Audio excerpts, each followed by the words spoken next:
Olá pessoal, eu sou o professor Arthur Arcanjo, estamos juntos hoje aqui para mais uma aula. No encontro de hoje, trabalhando um pouquinho da evolução dos vertebrados.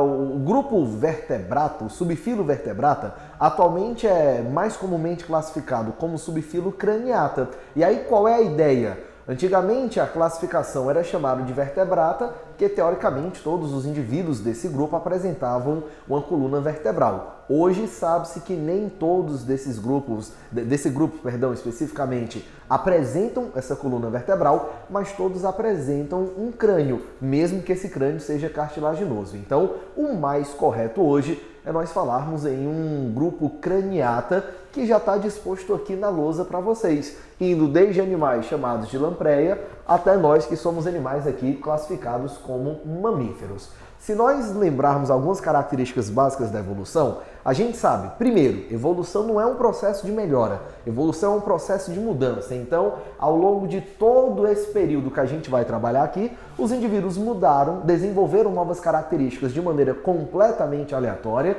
e o meio selecionou algumas dessas características em detrimento de outras. E sabemos ainda que esse último grupo que aparece aqui, ele não é o grupo mais evoluído, não existe isso daí. Ele é o grupo mais derivado, mais modificado, é o grupo que sofreu e que passou pela maior quantidade de alterações e que permanece também hoje, assim como os demais, porque se a gente lembrar, nesse tipo de gráfico o tempo avança de baixo para cima. Quanto mais abaixo, mais ao passado, enquanto que aqui em cima nós temos os indivíduos que ainda sobrevivem hoje. Então, se nós pegarmos aqui, mais ou menos nesse ponto da escala evolutiva, a gente teve aí o primeiro, voltar um pouquinho aqui para o vídeo, a gente teve aí o primeiro dos ancestrais dos vertebrados. Eram animais chamados de ostracodermos, animais que não tinham mandíbula, animais que não tinham nadadeiras pares, apenas as nadadeiras ímpares, e ainda hoje existem animais que mantêm algumas dessas características.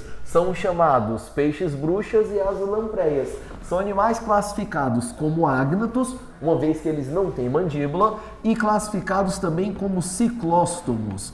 Isso daqui deriva da presença de uma boca circular. Ciclo relativo a circular, estomo relativo à boca. Então, eles têm uma boca, essa boca é circular, normalmente ela fica presa no hospedeiro em que eles vão parasitar e fica ali sugando alimento, uma grande quantidade de dentes, cerda, depende do livro, normalmente são dentes mesmo ali, que vão raspando aquele alimento e vão permitindo que eles se alimentem. Só que, como nós sabemos aí ao longo da história evolutiva, existem mudanças. E nessas mudanças, bem aqui nesse ponto do processo evolutivo, houve o desenvolvimento da mandíbula.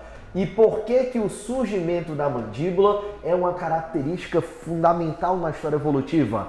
A mandíbula permite aos animais comer alimentos maiores e mais duros. Então, ele pode ser um predador mais eficiente. Ele tem uma diversidade de alimentação ou de alimento disponível naquele ambiente maior a partir desse momento. E, além disso, houve aqui também o desenvolvimento das chamadas nadadeiras pares.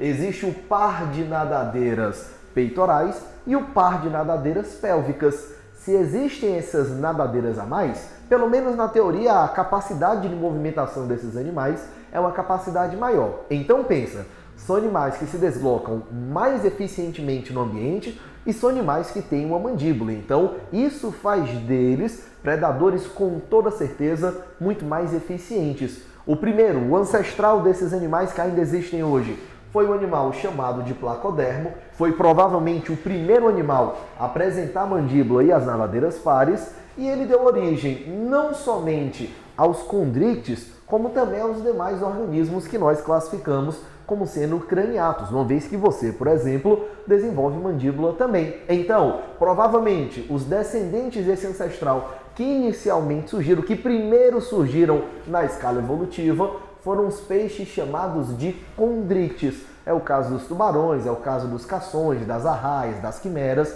são peixes enquadrados nesse ambiente. E não é porque surgiram antes, que surgiram logo, que são indivíduos mais ou menos evoluídos. Se você imaginar um tubarão, ele é o grande predador dos ecossistemas aquáticos, então ele não tem nada de menos desenvolvido. Simplesmente é um indivíduo que teve suas modificações e que ainda hoje é um animal extremamente bem adaptado às condições ambientais, o que faz com que ele seja selecionado. Então, houve o desenvolvimento dos condrites, depois de um certo momento, houve ainda um ancestral que deu origem aos osteíctes, que são os peixes cartilaginosos. A maioria dos peixes que nós ingerimos hoje são peixes que apresentam um esqueleto ósseo. E temos ainda que houve ainda nesse ponto aqui, ó, da escala evolutiva, o desenvolvimento de animais, de peixes, chamados de sarcopterídeos. E esses sarcopterídeos, eles provavelmente foram os ancestrais de um peixe chamado selacanto, um animal que é considerado um fóssil vivo ainda hoje, e também dos vertebrados terrestres. Por que nós acreditamos nisso? Esses sarcopterídeos eram animais que apresentavam nadadeiras lobadas e musculosas, ou seja, nadadeiras muito firmes e que apresentavam uma grande área superficial em contato com o ambiente, e além disso, eram peixes que apresentavam pulmões primitivos, rudimentares, pulmões que estavam ainda em processo de desenvolvimento, não eram tão eficientes nas trocas gasosas, mas que poderiam sim, promover algum tipo de troca gasosa com a atmosfera. Então, se nós imaginarmos ao longo aí de algumas centenas de milhares de anos, de alguns milhões de anos, é possível que esses animais, eles fizessem pequenas incursões no ecossistema terrestre. Tinha um momento de mudança ambiental, ficava um momento de seca, alguma coisa assim. Esse animal talvez tivesse a capacidade de utilizar a sua nadadeira lobada, musculosa, não mais para andar, mas para se locomover, rastejando naquele ambiente e fazendo trocas, utilizando seus pulmões bem primitivos, bem rudimentares, mas talvez permitisse a sua sobrevivência. Foi a partir, pelo menos é o que nós acreditamos, foi a partir de um animal desse grupo aqui que houve o desenvolvimento dos vertebrados terrestres, do chamado grupo dos tetrápoda, animais que apresentam 4 patas, anfíbios, répteis, aves e mamíferos. Teoricamente, essas nadadeiras pares, que eram globosas, foram transformadas de maneira aleatória em patas. E isso ocorreu aqui porque ao longo do processo evolutivo houve o desenvolvimento das cinturas escapular e pélvica, um conjunto de estruturas ósseas que permitia a articulação dos membros superiores, que é a cintura escapular, que foi bem mais desenvolvida em nós primatas, e também a cintura pélvica, um conjunto aí de ossos que permitem a articulação dos membros inferiores. E o primeiro desses animais, o primeiro dos grupos a apresentar essas características foi o grupo dos anfíbios, os primeiros vertebrados a ocupar o ambiente terrestre. E aí vale a pena um lembrete. Teoricamente, na evolução, a lógica é, se alguma estrutura surge, ela surge simples e com o tempo ela vai adquirindo algum tipo de complexidade. Então, se os anfíbios foram os primeiros vertebrados a chegar no ambiente terrestre, eles provavelmente não foram os primeiros a conquistar. Eles chegaram, mas não conseguiram se espalhar, até porque eles apresentam algumas limitações. Por exemplo aqui, pessoal, a pele dos anfíbios é uma pele muito úmida, ela não é queratinizada. Se ela não é queratinizada, ela transpira demais, ela perde água demais, o que faz com que esses animais dependam de ambientes mais úmidos, de ambientes mais sombreados, exatamente para evitar um ressecamento. Sabemos ainda que esses animais aqui, anfíbios, eles vivem em ambos os locais, local aquático e local terrestre. Significa então que esses animais dependem da água para o processo de reprodução, dependem da água para o processo de fecundação, porque o girino, a fase de girino, é uma fase obrigatoriamente aquática. E sabemos ainda que esses animais são animais que não têm pulmões tão eficientes assim. Dessa maneira, são animais que não tiveram a capacidade de se espalhar pelo ambiente terrestre. Não, chegaram, mas não se espalharam. O primeiro grupo de vertebrados a de fato se espalhar, a de fato conquistar o ambiente terrestre e dominar o ambiente terrestre durante milhões de anos foi o grupo dos répteis. É só você lembrar dos dinossauros. Os dinossauros eram gigantescos répteis que ao longo de milhões de anos dominaram a história do planeta. E que, pelo menos pelo que se acredita hoje, caso não tivesse ocorrido a queda daquele grande meteoro, talvez ainda estivessem dominando o planeta hoje em detrimento de nós, da espécie humana. Então, eles realmente dominaram. Por que dominaram?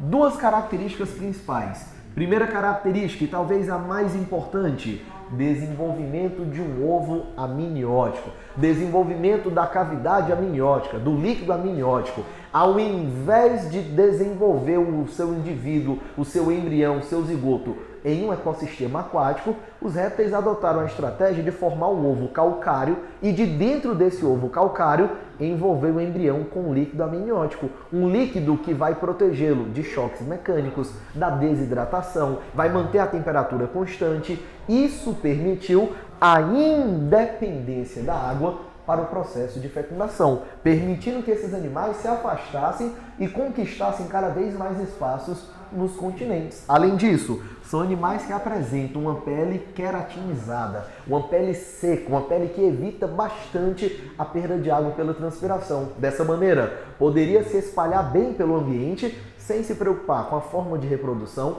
e sem se preocupar com a perda excessiva da água. Inclusive, foi a partir desses animais que houve o desenvolvimento das aves e houve também o desenvolvimento aqui dos mamíferos.